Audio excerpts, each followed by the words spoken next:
Hello friends, welcome back to my channel maths by Anya. So friends, आज हम समझेंगे understanding quadrilaterals chapter 3। सबसे पहले ये इंट्रोडक्शन वीडियो है, तो इसमें सारी जो चैप्टर्स में बेस है वो समझ लेते हैं। तो अंडरस्टैंडिंग क्वाड्रिलेटरल्स जिसकी 4 साइड्स एंड 4 वर्टेक्स होती है।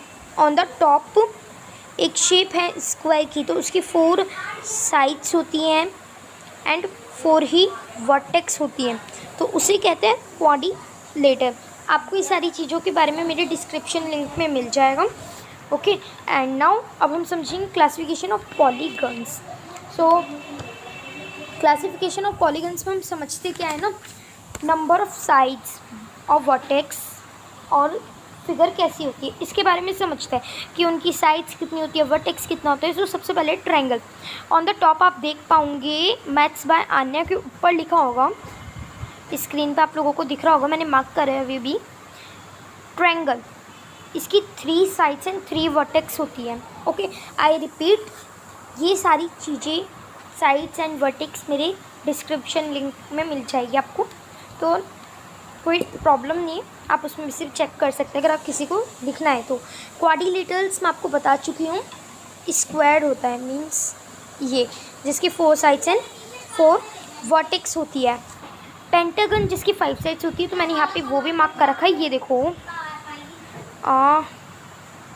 ये देखिए, ये पेंटागन जिसकी 5 साइड्स होती है, 1 2 3 4 5 दिख गई, मैंने इसको ऐसे मार्क भी कर दिया है। ये होती है पेंटागन जिसकी 5 साइड्स एंड 5 वर्टेक्स होती है। चलो अब 6 तो देखते हैं, जिसकी 6 साइड्स एंड 6 वर्टेक्स होती है, हेक्सागन।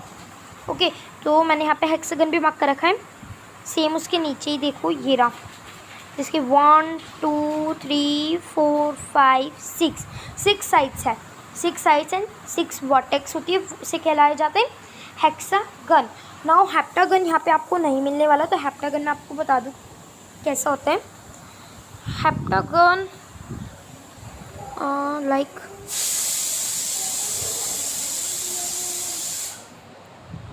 सॉरी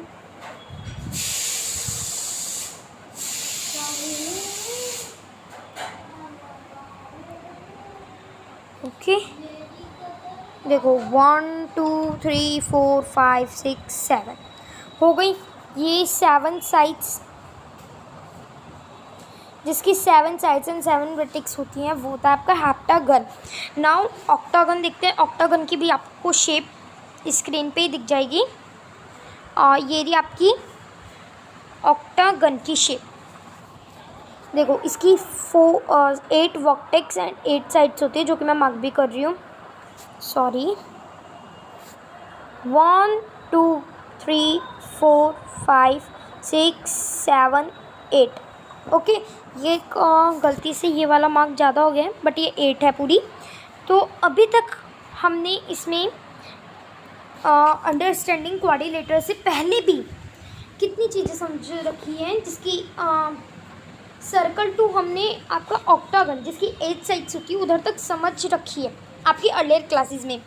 9 एंड 10 जिसकी 9 साइड्स एंड 10 साइड्स होती है और वर्टेक्स होती है, उसका भी मैंने आपको पहले पता होगा, बट इतना क्लियरली नहीं पता होगा।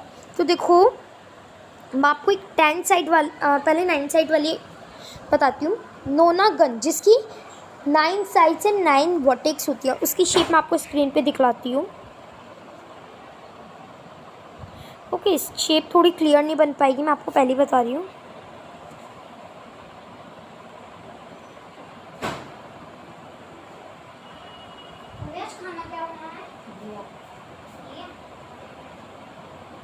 Okay, so it's 1 2 3 4 5 6 7 8।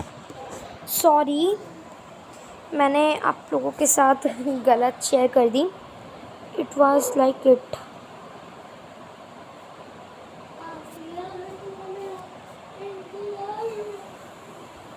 I repeat, मेरी जो मैं ड्रॉ कर रही थोड़ा क्लियर नहीं बन पाएगा।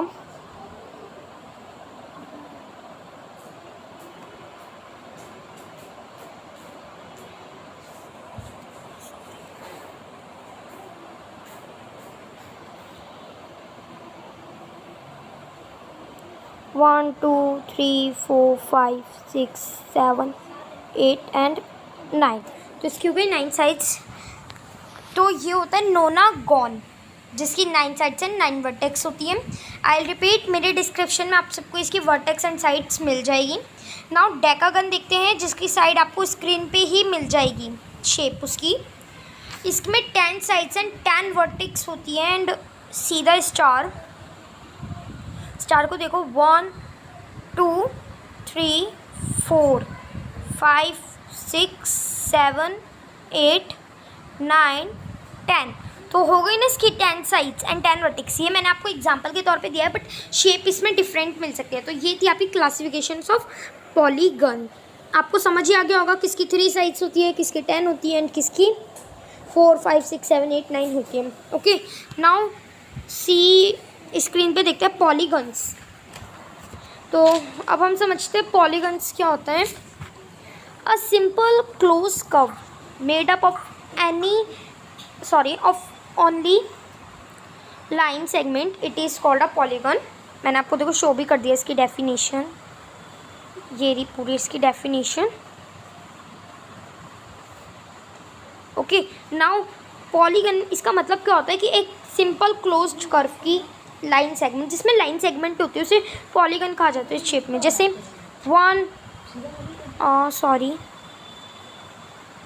ये देखो, इसकी ये सारी इधर से इधर जा रही है, अब ये इधर से इधर जा रही है, इधर से इधर, है ना, और इधर से इधर।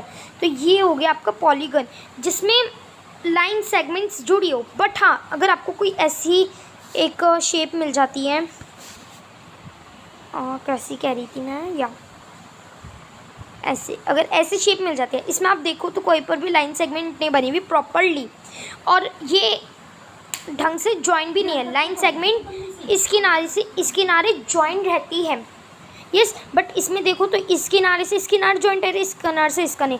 तो इस ये वाला तो साइड है ही नहीं जॉइंट, ना ये वाला साइड तो ना ये वाला साइड, तो it's not a polygon. Polygon वो होता है जिसकी साइड सारी लाइन सेगमेंट की तरह जुड़ी हुई होती है। Okay, now see diagonals.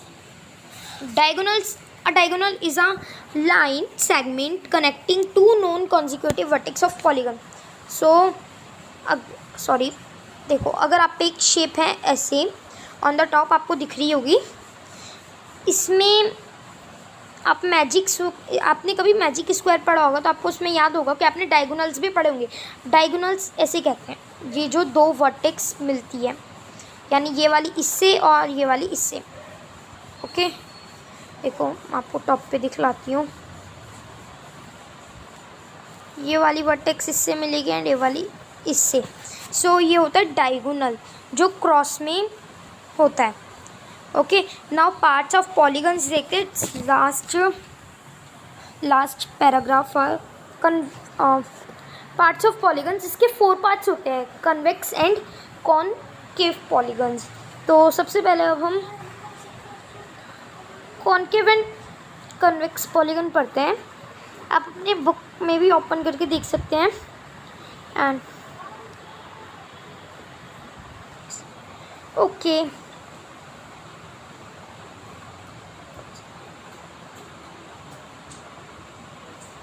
देखो कॉन्वेक्स पॉलीगन्स वो होते हैं, मतलब जो आपकी लाइन सेगमेंट की तरह एक दूसरे से जुड़े होते हैं, मतलब जिसकी परफेक्ट शेप होती है। बट जो ऐसे होते हैं, कॉन्वेक्स होती है वो शेप, एंड जो ऐसी शेप होती है ऐसे ऐसे करके, ये आपकी होती है कॉनकेव पॉलीगन्स। आप अपनी बुक में भी चेक कर सकते हैं, आपको इसका मिल जाएगा कॉनकेव एंड कॉन्वेक्स पॉलीगन्स का। बट मैं आपको रिपीट करके बता देती हूँ। Can you find how these types of polygons different from one another? Polygons that are convex have no portions of their diagonals. Yes, convex polygons में उनके their exterior or any line segment joining any two different points in the interior of the polygon lies wholly in the interior of its this true with concave polygons. Study with the try.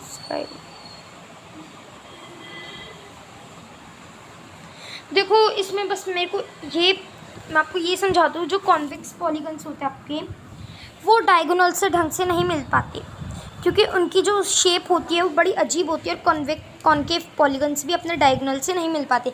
खुद सोचो, अगर आपको कोई ऐसी आड़ी टेढ़ी shape मिलती है, लाइक ऐसे, क्या ये इस वाले से मिल सकता है? नहीं, क्योंकि डायगोनल्स नहीं है ना, डायगोनल्स हमेशा क्रॉस में रहते हैं। अगर आपको कोई ऐसी शेप मिलती है,